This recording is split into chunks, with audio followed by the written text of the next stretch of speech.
خرداد بود بهم گفت تمومه، بهم گفت خوشبختی تارزومه، ولی همه بچه ها میدونستن که من همه دلخوشی معلم علومه.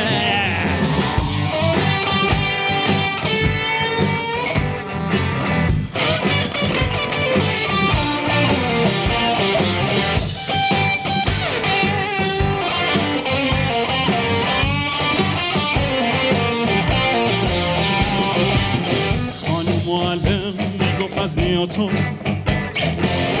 از عمل و مشتری ونوس و پلوتون. خانوم سختم در سایه زیست شناسی، بیشه داشته باشیم یه کلاس خصوصی.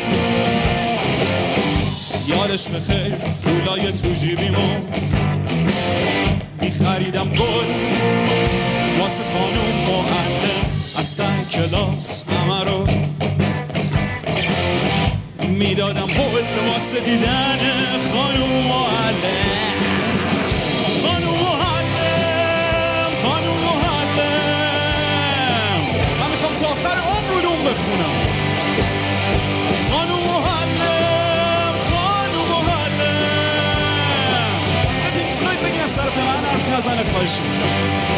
خانوم معلم، خانوم معلم، فدای اون ارسدانات.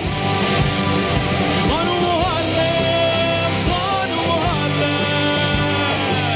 هیچکی واسه من دیگه نمیاد به جات.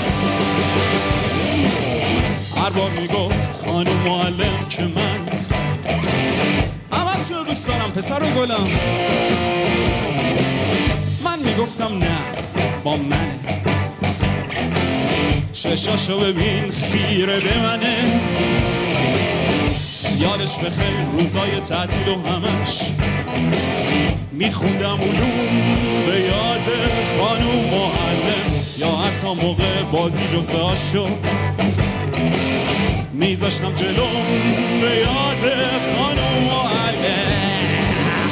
خانوم معلم، خانوم معلم، من میخوام تا آخر عمر علوم بخونم.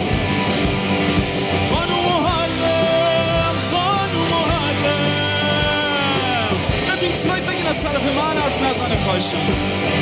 خانوم معلم، خانوم معلم، من فدای اون ارسدانات. خانوم معلم، خانوم معلم، هیچکی واسه من دیگه نمیاد به جات. بزن آقا.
یاد بود بهم گفتم اومه